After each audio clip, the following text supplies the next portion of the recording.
Če imate radi kulturo in umetnost, upam, da ste si zagotovili kakšno dostopnic za najrazličnejše dogodke, ki jih ponujajo letošnji Bobri.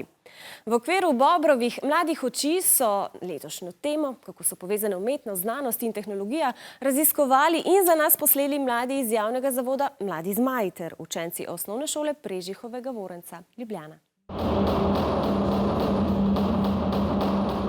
Članice skupine Kikimore izvajajo glasbo, ki ni harmonična in ne uporabljajo klasičnih inštrumentov, ampak jih izdelajo same. Ni nikoli nobenih predpisov, kako jih moraš igrati, na kakšen način se jih moraš naučiti. In si v bistvu lahko sam izumiš svoj način igranja. Ime Kikimore izhaja iz mitologije. To je ženski duh, ki straši po domovih in povzroča hrup. Nois pomeni hrup v dobesednem prevodu.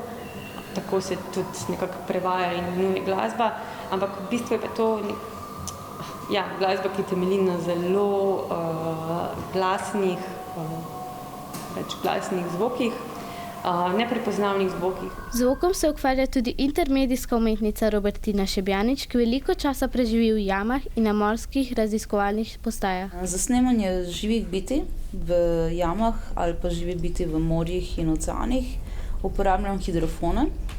Hidrofoni so posebni mikrofoni, kajti oni so sposobni posneti vibracijo zvoka, kajti v vodah je pač drugačna gostota in se tudi zvok prenaša drugače, kakor smo ga navajeni slišati v zraku. Na svojih razstavah želi obiskovalce opomniti, da svet ni le naš, ampak si ga delimo z vsemi ostalimi živimi bitji, denimo meduzami. Začnemo tudi spoznavati, da mogoče tudi one lahko slišijo, mogoče tudi one sobivajo in mogoče tudi one drugače razmišljajo o vsem skupaj, zato so pač absolutno drugačne, kakor je naše telo.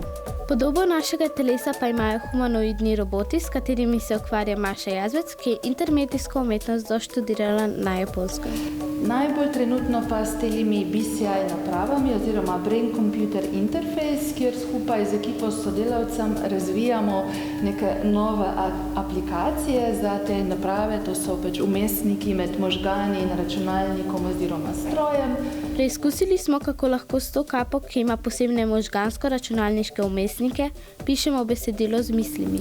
Tu jaz tudi ta princip nekako uporabljam, zato uporabljam tudi te znanstvene pristope, pa znanstvene principe, ideje, projekte, da jih potem skozi umetnost pripeljem tudi v širšo publiko.